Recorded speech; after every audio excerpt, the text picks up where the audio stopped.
Okay, so we are going to cycle back to Craddock's oh 03. How do you think that went? I'm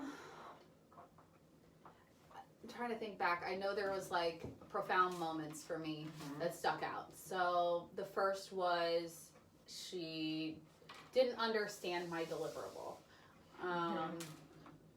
She also didn't read my emails. So those two things, I kind of assumed walking in that she had done those things, and then when I got there, I was like, okay, I have to revise on the spot. Yeah. She didn't see the value in scripting when I initially mentioned, like, hey, you didn't do what I asked you to do. Yeah. And I stamped that this is just what we do because it's a best practice, and that when we get in front of students, like, what we planned in our heads does not always translate to what comes out of our mouths. Yeah. And then we started practicing, and she was still open though. Like, so I kind of anticipated like she was going to shut down on me, or keep pushing back on me, like I'm never going to remember that, or I don't know. Yeah. I just anticipated more pushback. Perfect. So I also had some of the same successes that you saw or experienced. And then my biggest one that you did was when you noticed she didn't read your emails. She didn't come prepared with her already like scripted out, like think aloud and direct model. You switched gears immediately, which I thought was really good. Sometimes I know it's hard to do because you're a planner and you're like, I got my plan. So this is the plan. I got my plan. We're going to do this you plan. You don't got a plan because I got my plan. Because I got my plan. You messing up my plan. So right. I really thought that was a really good, like, just leadership move, just to be able to adapt in the moment and work through it. And so it's really effective. And then once because you also had to, switching gears caused you to have to almost like do the see it, name it, do it all over again. I know. And so I thought like the name it portion, you just skipped right over the see it. You stamped it like, hey, here's the gap. Like, you know, we got to put more thinking on kids, and you got to do a direct model to even be able to do that well. And so the name it portion, you were very clear and it was concise. You said my push for you is like, let's just think ratio, and we have to do that through our direct model and the questions that you ask kids. And then you also made her stamp the impact. You said, what impact will that have on their learning? And you already named it. So like, how do you think that switch like impacted the rest of your meeting together? The more I could get her to buy in, the more it was gonna work out well in the end. So yeah, I think that all helped. Yeah, and we saw it in class. Yeah, like she took what we said and ran with it. Okay, so what I want to dive into today is more so the do it portion. So like once you guys got to the planning and the practice, that was more so what I wanted to see, because that was what you and I had planned. So before going in, we had talked about that's what we wanted to prioritize. We couldn't really do that until we switched gears. But let's take a look at this one, the get better faster scope and sequence of the do it part. Okay. As you're looking at it, what do you notice that leaders should do in the do it portion? What's standing out? That leaders should do before.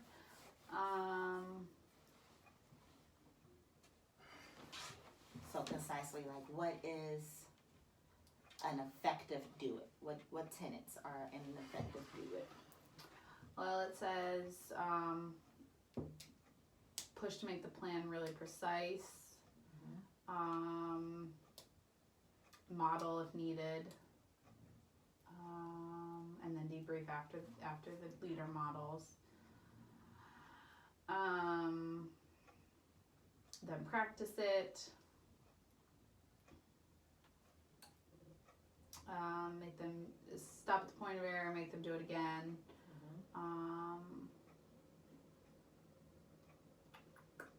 Have them reflect on their practice. And then stamp what follow-up will look like when I come in the classroom. So, this lesson is actually live, this is what I'll be doing, and, make sure everyone's on the same page for dates and times. Perfect. So there's a lot in the do it, right? Mm-hmm. All the way down from the very first step to scripting, all the way down to the last step to I'm coming to see it. Let's write it down. Mm-hmm. And full transparency, you did a lot of things well in the do it, and then there's one push in the do it that I want you to see if you can self-identify. We're gonna watch just a small portion of your video from 5 minutes, 18-minute and 23-minute mark. Mm-hmm. As you're watching it, I just want you to follow along the do it and identify things that you did really well. Okay. And possibly things we can refine. So you can highlight.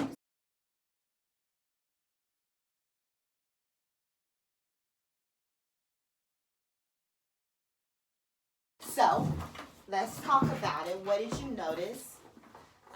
Some things you did really well in the do it, and some if you had to self-identify where you could move the needle.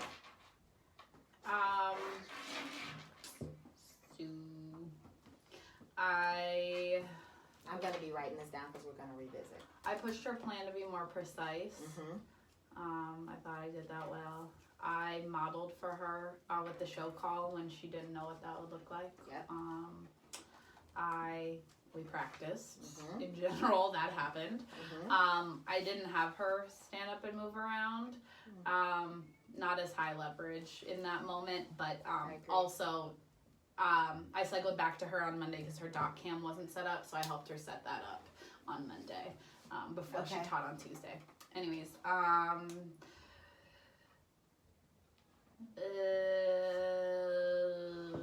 I didn't have her script. That's what you said to me in that moment, right afterwards, that I needed to have her write it down because what we were talking about in theory was great, but how do I know she was going to remember it? That was a thing. I did follow. I know. Not in that moment, but in those minutes. Yeah. That I know I did. Honestly, to be honest, I separate the follow up from the do it. So follow up is in my own little category. We're talking about it. The do it, I just think about let's do this. Plan it's an and action. practice. It's an action. Yeah. Okay. Anything else that you think you did well, or that you think could be the next step? I see a lot of circles on your paper.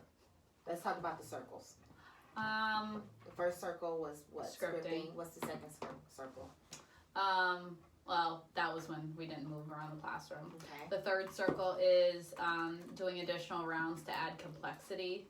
Okay.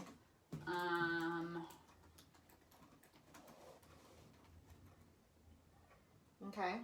And then the last one would be reflecting on the practice, I guess. Okay. Yeah. I think in that clip of time, I was focused on her just doing what we had talked about. And so a lot of these are doing it again, but taking it up a notch, or doing it again, but considering challenging behaviors or things like that. And so I guess my question would be also if you noticed that you had to walk her through, you had to do a lot of modeling, you had to identify gaps in the theory that you guys came up with. What would have been a better way to get in front of all of that prior to going live? Scripting. Do you think what other impact would scripting beforehand had done?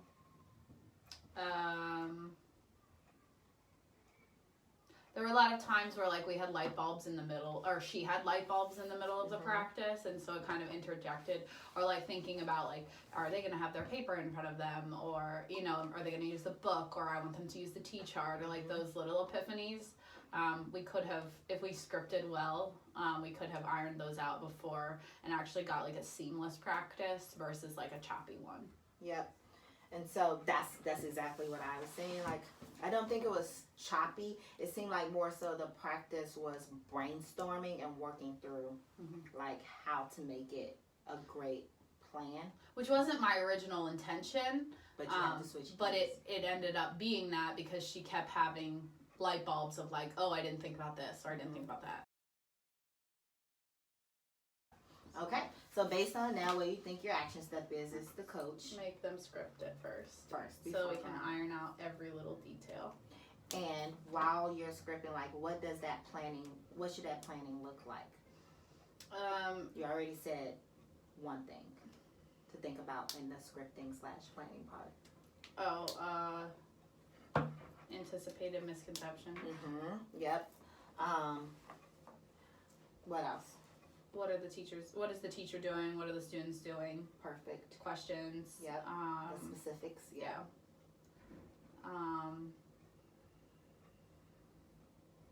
And like not only planning for misconceptions, but just planning for errors too.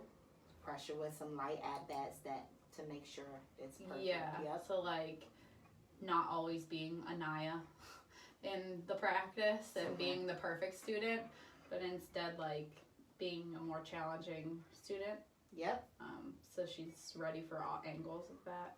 Yep, you said all three things. Planning the practice before going live to include like some pressure tests. So like not always being Anaya. Because in theory, you don't even have to plan to teach Anaya. Right. But so pressure tests, then also naming the specifics. What are the teachers doing? What are the kids doing? And then like also like identifying all necessary directions, direct instruction, and teacher talk. That's what you guys were actually brainstorming through that you saw her do. So if you could paraphrase what you think it is, just go ahead and put it in your own words. Next time I will require teachers to script the portion of the lesson that we're working on. We will do this by scripting teacher moves, student moves, anticipated misconceptions, and anticipated errors, hiccups, problems. Yep. Good. So you don't have to write it down because it's already on your trouble board. Let's practice. I know Higgs is coming up, and that's something you really wanted to make sure to have crystal tight with her. Do you have like a template already started with her, or you want to just start from scratch? I do not have a template started with her. Okay, so then we used to do. Wait, don't you have a see it, name it, do it? I know you have one. Let's go ahead and pull up one. We'll just start from fresh. When you have it, you're walking through your see it and your name it. So we're like doing this for like the observation we had on Tuesday, right? Tuesday, and we were saying I left my book at home. Yeah, what were we saying? We can pull up our feedback on Whetstone because I know we conferred afterwards. We did, but I can't remember. I think the feedback on Whetstone was just quick feedback and not the big coaching push. Okay, but we can still use it for the seed of success, just to run through, like, just to have something positive and like to reinforce. Okay, so the glow we had said was, and I know you said you're tired of like putting this as her glow, but it's like one of the things we just have to run with. Yep, it was like you ask strong, probing questions. Go ahead, type it in there. Unless we can get creative on like some other, we can give her 2 if you want. I just think that's such a cop-out because of the biggest gap that 6th grade has in that she's helping them fill in their gaps, but we're afterwards, not before. So maybe another glow, I thought like if she had another goal was the conferring. Kids got individualized feedback. Okay. That's important. Yes. It is. You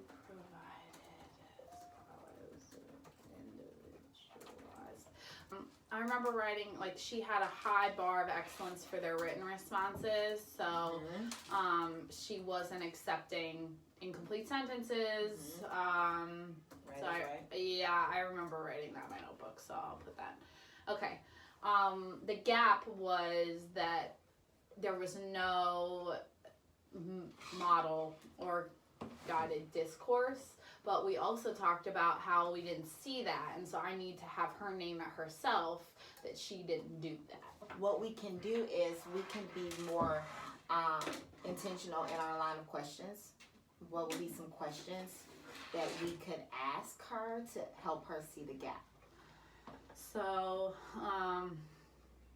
you're really good at this. So I'm trying to get her to name that she didn't do any skill instruction, basically. The gap is no skill instruction. Right. So, I can ask, walk me through, like walk me through, what took. Like, I was going to say, like, how you transition scholars from the accountability quiz to the TDQs. That's it. Okay. Yep, what took place prior to us coming in. I know you started with the positive stuff. I mean, the sentence editing stuff. And the accountability quiz. And then I know we came in at about 11 o'clock, a little bit after, and we saw them working on work independently as you were conferring. What took place between that point and the do now? I mean, the sentence editing. She's going to tell you. What's she going to say? She's going to say. She's either going to say nothing. This is a skill they've done before, and so I wanted to see how they could do on it independently, and then I would give them feedback. Or she's going to say, well, nothing, I didn't do. I didn't do the whatever. So both responses going to be like, I want to see what they could do independently, right? Either because I didn't have anything planned, or because that was an intentional decision. Either way, it's no good, right? Even if she thought it was a good teacher move, and we're assuming the best that, oh yeah, it's a spiral review, let's just see what they can do. I would stamp, but we already know what they can do given the data. So what could have been a different way to approach what they could do independently? So we already know and that's always a good way to cycle back her to her data. Based on the data. And you can even, if you want to, I would say come prepared for you, knowing what she's gonna say. Like, we got a chance to see that, I didn't ask you to bring your exit tickets. Generally, I ask you to bring your exit tickets, but I didn't ask you to bring your exit tickets because I know majority of the time spent in class was doing, the add-that questions on their own. And Numbers 2 and 3, and I got a chance to circulate and also collect data and see, that a lot of kids still were doing well, so we don't even need to spend time sorting through your exit tickets. I have the data too. That way she can't. What do you think would be the impact of making that statement to her? Like, I too also saw what kids were able to do independently in the moment, which is why we're not using your exit tickets. She can't make excuses. So that's perfect. So we got the glow, or those two things we talked about. The gap is there was no reteach. Either using guided discourse or direct model. Either way, either one would have been fine considering it's ELA and they probably hit the standard 16 billion times. That's the gap. And then we have Delilah's exemplar on how that could look if we're going and assuming the best, saying, we named the gap, there wasn't a direct model, there wasn't any guided instruction. That's why, you didn't get a chance to get to the exit ticket. You were playing whack-a-mole with all of the conferences. You even had to bring them back to batch feedback, and then you decided in the moment, I have to do some guided discourse or think aloud, right? How can we get in front of that happening again? Walk me through like your thought process and planning that lesson that led you to believe that that was the correct route to go. So let's go ahead. Let's come up with like 2 columns. One, we're gonna come up with like a series of questions that you can ask and statements that you can make. One is for the ideal response,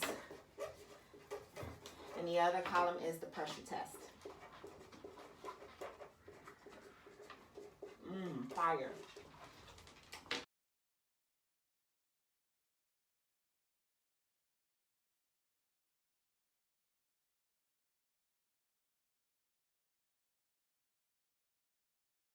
Ready? Sure. And sing.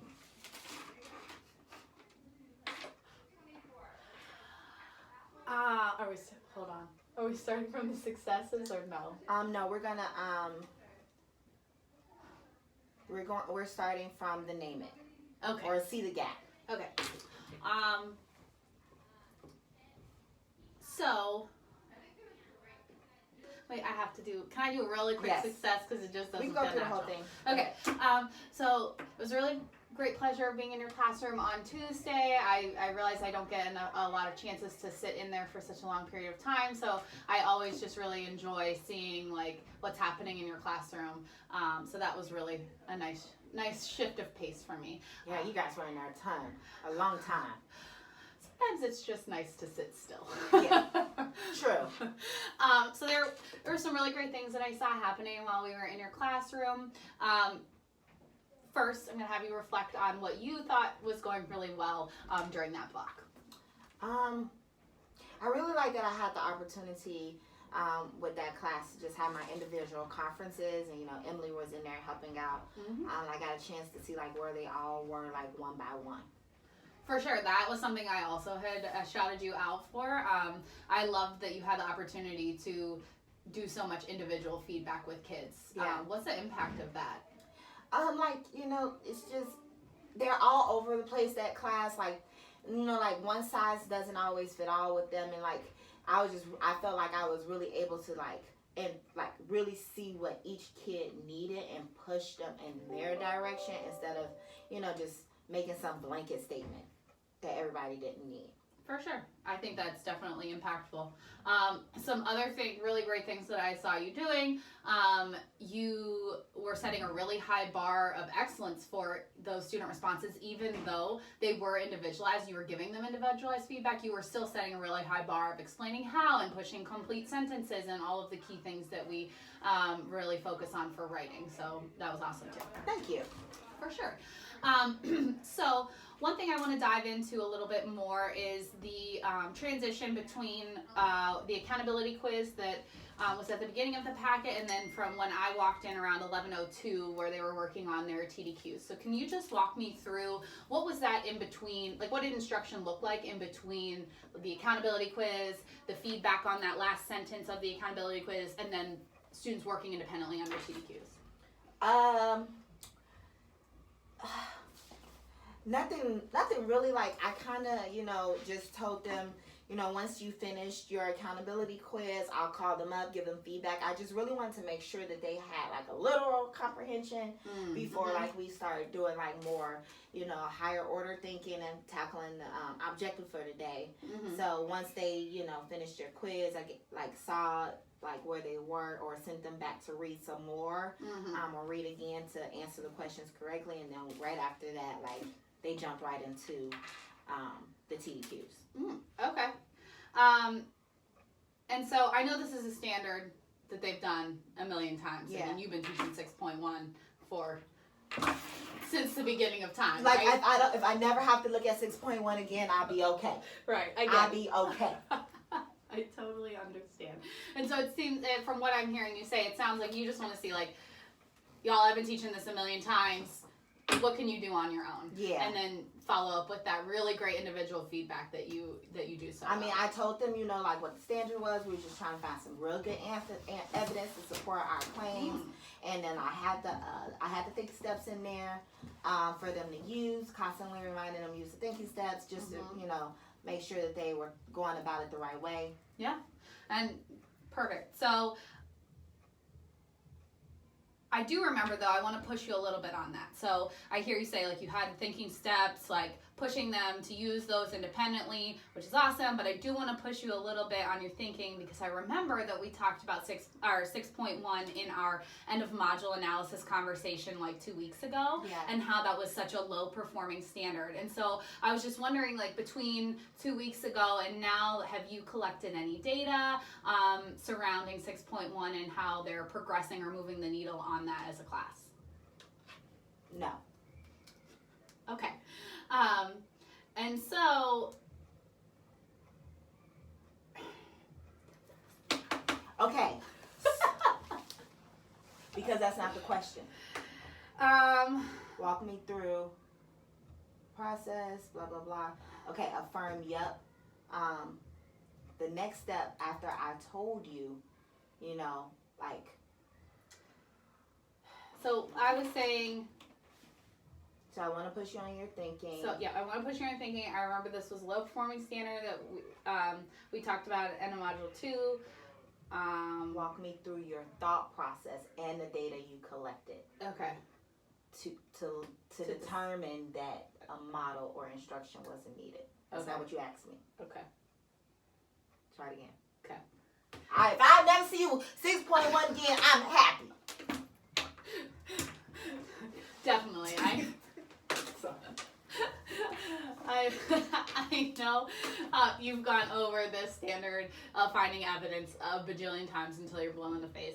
And so I do want to push your thinking a little bit around that, because I remember a couple weeks ago we talked about 6.1 in our end of module analysis conversation and how that was a really low performing standard. Yeah. Right? And so can you just walk me through, like, what was your thought process and the data that you've collected to decide that, like, instruction or a model wasn't, like, the most important thing to do in this lesson? Oh, man, like, I was thinking, like, you know, we had that one reteach last Tuesday for 6.1 and 6.2 with the factor and inferring. And, you know, I just, like, 6.1 is an anchor standard, and we've just been doing so much practice with that every single day. Yeah. That I thought, like, hey, why not? Let me just see what they can do solo dolo. Okay. Definitely, I can understand that. You want to gather as many touch points as you can of, like, are they getting anywhere? Are they getting it? But I did notice that they took checkpoint 1, and even though those standards weren't specifically tagged as 6.1, if you really dive into the questions and what you're harnessing in this lesson, which is finding the best evidence to support an answer, questions number 6 and number 4 both did ask students to do that, and they still performed in the 30s. I know. Yeah, and so that makes me a little nervous. I can tell it makes you a little nervous too. I don't understand. I know, I get it. They can't, I don't get why, like why it's not sticking. For sure. So let's just talk about really quick, like, thinking back to the last time you actually, like, gave a really good model of 6.1, what did that sound like? Like, what did your thinking steps sound like? Let's just talk through that really quickly. Same. That was perfect. How did that feel? Feels exactly like what it's probably going to be, because it's never a hard conversation. It's always like, yeah, you go, Glenn Goko, like, so, but I also didn't feel like I was attacking her. Right. So. Okay. Do you want to try the pressure test? Mm-hmm. Okay. I'm going to see the success or the see the gap. No, I'll just start with the walk me through. So I came in, Jasmine and I came in on Tuesday around like 11:02, and I noticed a lot of scholars were working independently on their TDQs. Can you just walk me through what your instruction looked like between the accountability quiz that was on the front and then the TDQs that they were working on? Yeah, so with the accountability quiz, right before I had them start on that, we had just finished the sentence stem stuff. The sentence editing stuff. Okay. And then, like, we went over the objective and the standard for the day. Okay. I launched them. I told them, but before we can dive into that, I got to see if you guys even understood the text first. So you're going to do your accountability quiz. And then afterwards, we're going to jump right into the TDQs. But beforehand, like we had did like a little refresh of going through the thinking steps for that standard, because I knew like right after the accountability quiz, I was just going to have them jump right on in. Right. Okay. So what did that sound like? Like, what did you say to kids during that like review? What did the kids do? What were they saying? Like, can you just kind of paint a picture, because I wasn't there? Yeah, so I had one of the kiddos read the standard on the board, the objective on the board aloud. Okay. I asked them to like walk me through using the thinking steps, which was like on the second page of their packet, like how we even master that objective together. Okay. And then we went through like some of the questions that were assessing the objective, which was like mostly questions number 2 and 3 in the packet. Okay. Cool. That's really helpful to know. So it seems like though, something wasn't exactly landing based on what you were delivering during that time, just from when I was observing about 40 minutes in and kids were still really struggling. And you came and brought them back after I prompted you, like, hey guys, we're all really struggling. You gave them some batch feedback, and then you noticed that, like, I better jump in and start doing, like, let's all go back into the text, let's all model, let's do all of that together. And so just wondering, I want you to think about, like, is there a way that you could have been a little bit more proactive in maybe like your planning or your delivery, so that we didn't have to get to that moment 30 to 40 minutes into the lesson? Perfect. Okay. Okay. And so the do it part of your time with her will be what? Do you think it's higher leverage to prioritize actually scripting out scripting out a think aloud, a model, a discourse of some sort, or going through like a decision-making framework? That's what I was going to say. A decision-making framework, because either way here, you are pushing back on her decision to not do instruction, right? Right.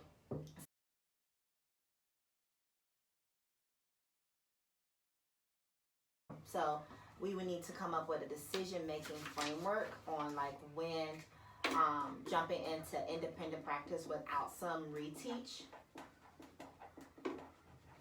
The first thing is, what does the data say? If it's between 50 and 69%, we know some kind of instruction is needed, right? Reteach instruction. Wait, 50 to 69%? I thought that's what you said. This would be more of like a guided discourse, right? Oh, okay. Because it's mid-level mastery. So that's what I was going to say, like when I said rewind. Like there's like 16 billion types of reteach, right? There's the spiral review, there's the at-bats and going over it again, like a do now, like what Gaddis likes to do. There's the guided discourse. There's the direct model. And so I think if it's in that low-level mastery, which is like a 0 to... it needs to be a model. And then if it is high level mastery, we just need to spiral it just to make sure they don't forget. Yep. But it's clear that none of those was what she did. Right?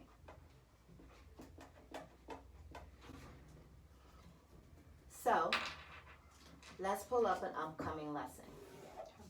Like, that's what you would say, right? Yeah.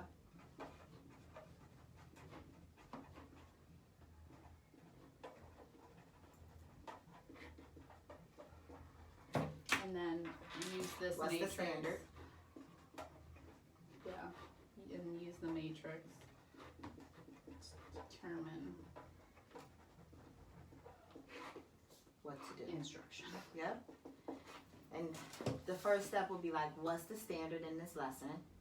Let's look at the data, the most recent data that we have on that standard. It could be the checkpoint data, it could be exit ticket data, it could be EOM data, right?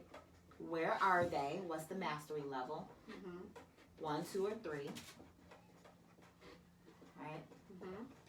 And then if it's one of these, let's actually script out what this looks like, or plan where this will go, right? I would have missed that step. And No, because that's that's you cannot follow up if we don't do number 3, Ashley. Yeah. Okay. So script, whatever. Script / Instruction. And practice delivery.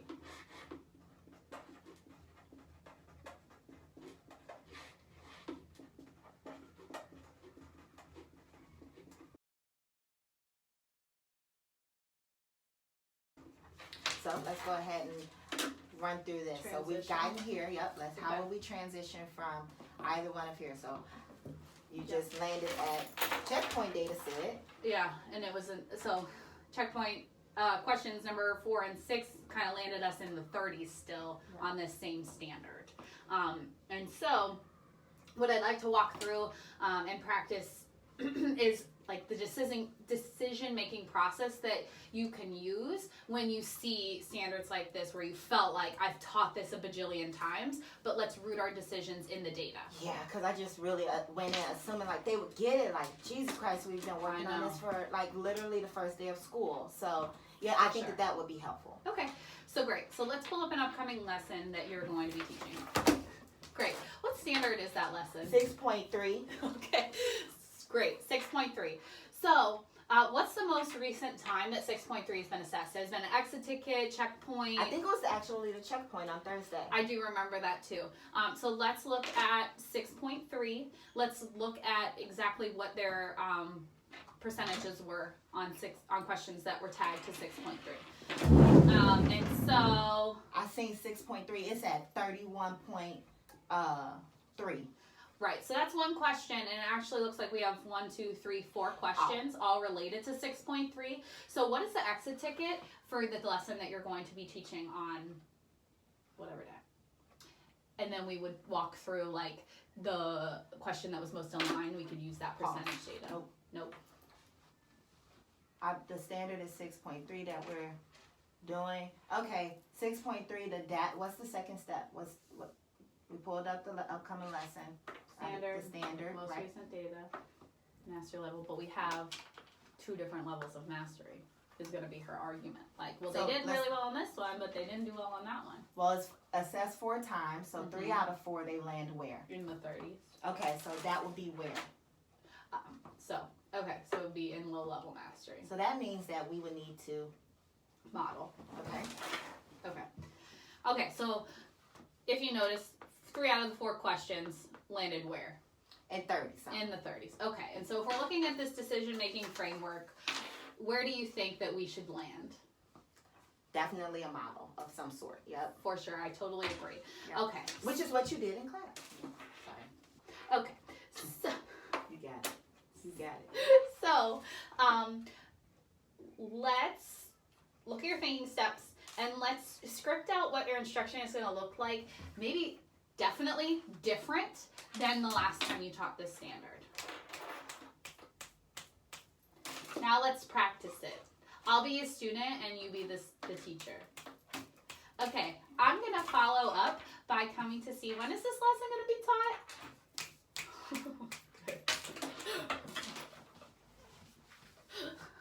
I know you're going to stew and brew over this at least for another 16 hours. So if you want to run through it tomorrow morning before. I actually feel really confident in this. Okay. As long as I can, I'm going to sit, when we're done here, I'm going to type this into my actual see it, name, and do it document so I have it in front of me, not on paper. This is happening. So my follow-up for you then, going back leader to leader and taking out of leader to teacher hat. This is happening tomorrow. At 11:50. You want me poolside or do you want to record? You're doing lunch duty. That's what I was saying. So I'm just trying to figure out if you know what you're doing for me. Yeah, I'm recording this. All right. Tomorrow I'm putting on my things, putting on our doc.